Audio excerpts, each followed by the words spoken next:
Tablet Samsung ini harganya 2,1 jutaan dan hadir dengan beberapa fitur yang menarik. Mulai dari prosesor kelas gaming MediaTek Helio G99, layar compact 8,7 inch dengan refresh rate 90Hz, dan update software hingga 7 tahun cuy. Tapi dengan fitur-fitur tersebut, apakah upgrade di A11 ini beneran berasa bedanya dengan Galaxy Tab A9? Soalnya secara tampang mirip banget kan ya dengan si Tab A9. Yaudah, kita langsung aja review Samsung Galaxy Tab A11. Oke, kita mulai dari paket penjualannya. Ya, selayaknya HP Samsung, boxnya tergolong simpel dengan siluet tablet di bagian depan. Di dalam paket penjualannya, kita bakal menemukan satu unit Samsung Galaxy Tab A11, ya tentu. Kabel data Type-C to Type-C warna putih, SIM tray ejector buat pasang microSD ya guys, karena tablet ini yang versi ini tidak menyertai atau tidak mensupport kartu SIM. Terus ada juga buku panduan singkat dan kartu garansi. Yes, nggak dapet charger guys. Tapi kalau belinya di toko resmi, selama persediaan masih ada ya, biasanya bakalan dapat bonus charger 25 watt. Nah, kalau kita ngomongin jeroannya, sebenarnya si Samsung ini masih menggunakan resep lama yang ya masih bisa dipakai lah ya buat tahun 2026. Untuk chipset, dia ditenagai oleh MediaTek Helio G99 yang performanya udah kita kenal stabil buat harian ataupun gaming tipis-tipis. RAM 4GB LPDDR4X dikombin dengan storage 64GB. Secara kapasitas emang kecil ya, tapi soal kecepatan ini kenceng karena udah bertipe UFS 2.2. Kalau 64GB tersebut kerasa kurang, ya yang tentunya bakalan kurang, masih ada slot microSD yang bisa dipakai up to 2TB. Jadi kalau udah ada budget, silahkan upgrade storage-nya. Baterainya sendiri berkapasitas 5100 mAh dengan charging maksimal 15 watt. Yes, meskipun bonus chargernya kalau dapat ya di 25 watt, tapi kecepatan charging tablet ini mentok di 15 watt aja. Ya masih mending lah ya daripada standar aja di 10 watt. Soal konektivitas, Galaxy Tab A11 sejatinya ada dua versi, yang Wi-Fi only dan yang support jaringan 4G. Nah, unit yang kita review ini adalah unit yang Wi-Fi only. Meski begitu, Wi-Fi-nya udah kekinian cuy. Wi-Fi 6 dengan dual band. Bluetooth-nya juga kekinian, yaitu versi 5.3 yang mana portnya ini juga udah pakai USB-C 2.0 dan masih ada lubang kenikmatan yaitu combo audio jack 3,5 mm. Masuk ke bagian software. Samsung Galaxy Tab A11 ini udah langsung dapetin Android 15 dengan One UI 7 terbaru. Terus yang nggak kalah gokil adalah software update-nya yang diklaim akan dikasih update sampai 7 tahun ke depan. Bikin tablet Samsung ini jadi menang cukup telak ya jika kita bandingkan dengan tablet 2 jutaan lainnya yang kalau nggak salah rata-rata update softwarenya itu ada di 3 atau mentok-mentok di 5 tahun aja. Fungsionalitas One UI di sini juga beneran matang buat sebuah tablet. Bukan cuma aplikasi HP yang ditarik jadi gede ya. Beberapa fitur asik tetap ada seperti Samsung Kids Corner yang berguna banget buat para orang tua biar bisa ngasih durasi main buat anak. Terus ada multi window yang bikin dia masih bisa buka 2 aplikasi sekaligus meski layarnya ini compact. Tapi karena layar compact tersebut juga, Samsung belum menyediakan fitur Samsung DeX di seri A11 ini. Overall buat penggunaan harian sih One UI ini emang beneran enteng dan asik lah buat dipakai di sebuah tablet Samsung, di tablet 8 inch. Pindah ke bagian layar. Kita akan menemukan panel 8,7 inch TFT LCD dengan resolusi HD+. Upgrade yang paling berasa di sini adalah 90Hz Adaptive Refresh Rate. Dibanding Tab A9 yang cuma 60Hz, di A11 ini pengalaman scrolling menu atau buka tutup aplikasi akan kerasa lebih smooth. Meskipun resolusinya cuma HD+, tapi buat dipakai baca komen atau baca komik, tanda baca dan huruf-hurufnya masih kelihatan jelas dan tajam kok. Tapi yang namanya panel TFT tentu ada kekurangannya. Contohnya ya kayak gini nih. Tuh. Harusnya di kamera kelihatan lebih redup kalau disampingin atau enggak lewat footage saja nanti. Kalau kalian lihat agak miring, warnanya bakal kerasa sedikit redup. Tingkat kecerdasannya standar tablet indoor ya atau yang rumahan yaitu di kisaran 500 nits. Kalau dipakai di dalam ruangan tentu udah aman, tapi kalau dipakai di bawah terik matahari langsung, layarnya jadi agak sulit terlihat. Ya dia bakalan kalah terang. So ya, layar tablet Galaxy A11 ini memang cocoknya buat penggunaan harian yang kelas santai aja. Kalau buat penggunaan profesional, apalagi ada keperluan color grading, ya tentunya tablet ini belum cocok.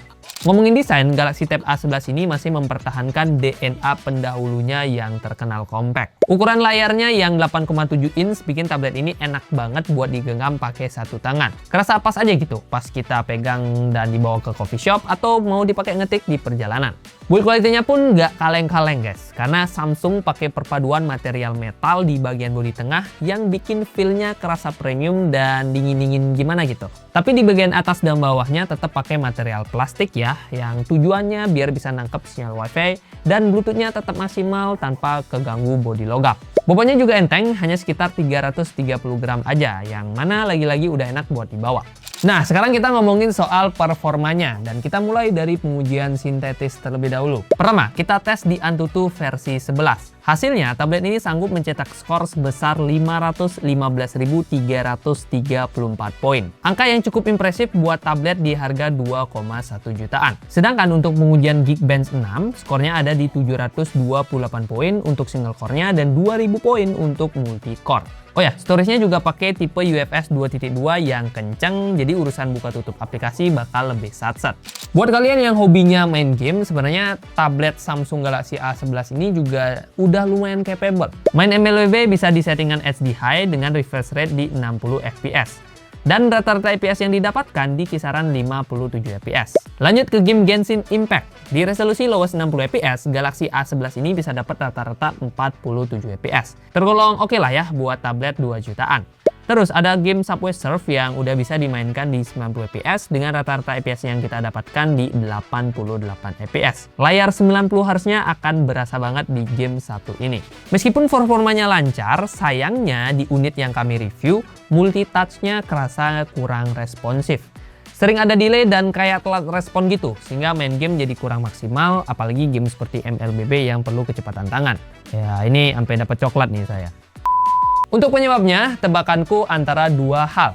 Yang pertama, karena ini adalah unit review yang pastinya udah sering dipinjamkan, dipakai gitu, ya bisa jadi ada kecacatan yang cukup minor di layarnya. Atau mungkin karena emang ada sedikit bug di software yang mungkin nanti bisa di-update kemudian hari.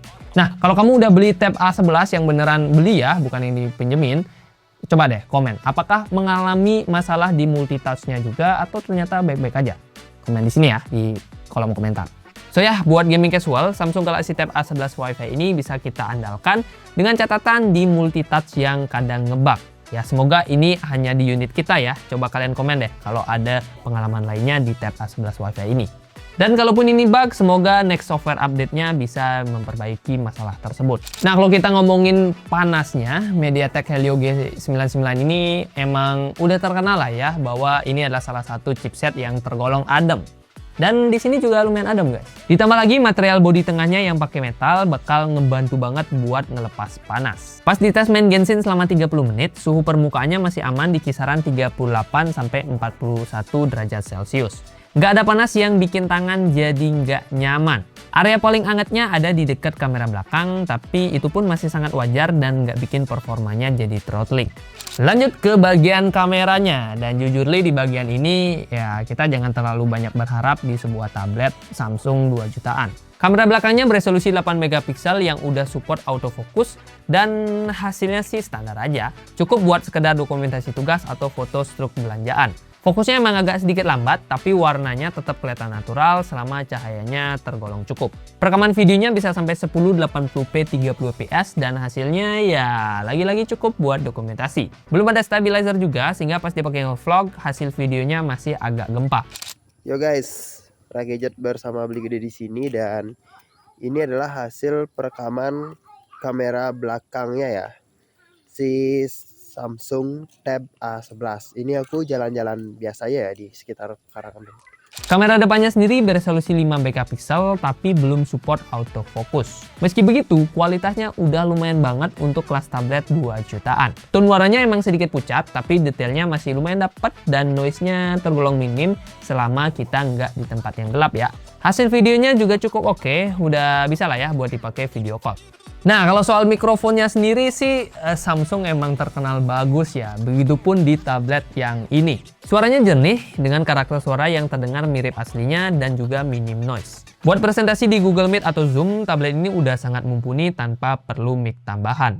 Yo guys, Ragadget bersama Beli Gede di sini, dan ini adalah hasil kamera depan dari Samsung Tab A11. Nah, ini hasilnya, dan aku melakukan pengetesan di sore hari ya teman-teman. Nah, Ngomongin soal baterai, Samsung Galaxy Tab A11 Wi-Fi dibekali baterai 5100 mAh. Ukurannya emang kerasa kecil buat sebuah tablet, tapi karena ini tablet compact 8,7 inch plus dipadukan dengan optimalisasi UI-nya dan juga CPU-nya, ya sebenarnya angka baterai tersebut masih lumayan oke lah ya buat keseharian.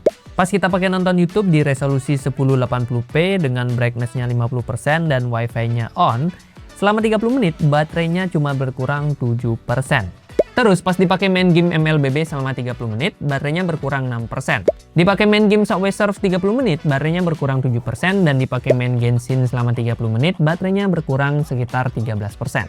Untuk pengisian daya, tablet ini support 15 watt fast charging. Nah, ngecas selama 30 menit, baterainya terisi 16%, sejam keisi 33%, dan untuk penuh butuh waktu 3 jam 32 menit.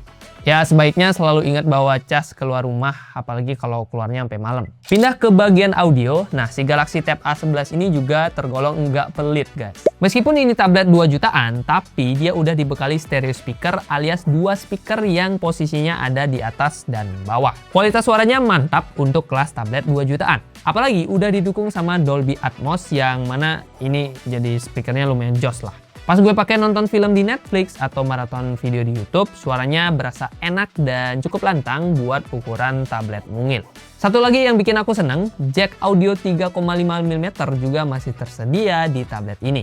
Oke, kita ngomongin soal harga. Per 3 April 2026, Samsung Galaxy Tab A11 Wi-Fi di official store-nya dibanderol seharga Rp2.179.000. Tapi kalau mau harga yang lebih murah, kalian bisa cek keranjang YouTube Shopping di pojok kiri video atau deskripsi. Soalnya harganya bisa lebih murah. Kalau di HP ku sih harganya jadi Rp2.079.000.